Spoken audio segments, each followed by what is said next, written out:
Everyone has been overwhelmed and anxious before from having too many options in front of them. Yet, most creators encourage you to consume even more videos, more podcasts or whatever, but almost nobody says you should consume less stuff. Even though taking a break would not only help you reflect, but probably make you overall happier and less anxious. It's like with the news, they can tell you that watching too much news is bad for you because their business depends on you consuming more and more. This business-oriented thinking now devolved over to smaller creators who make content with clickbait titles like "This trick will make you more productive," "Reading this book will make you happier," "This new app will get you laid."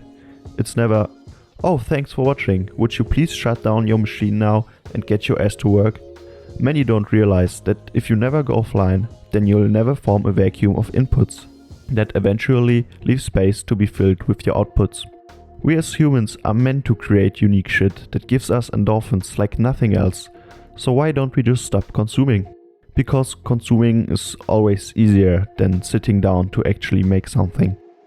Don't get me wrong, it's still in our and only our responsibility to make decisions, and many of those people I had in mind when making this helped me figure shit out. But that's exactly part of the problem. You think and they think that consuming more will make you better. It won't work. I tried.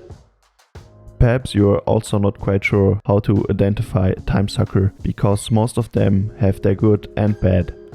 So here are 4 characteristics that might sound familiar to you. Most creators value quantity over quality, not because it's a virtue they consider to be honorable, but because it pleases the algorithm.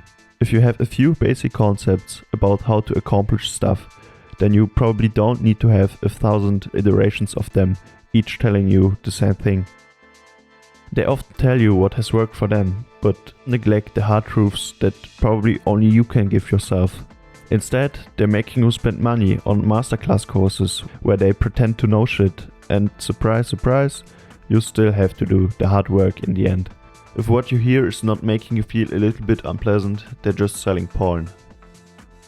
They're masters at neatly conforming to what's socially acceptable and then projecting their insecurities that they've previously had about not fitting in onto others, only sharing the positive aspects of their life and successes and telling people how great they are, making you feel inferior to them and even paralyzed in some cases, because they're so far ahead of their game that it feels too intimidating to start working on yourself.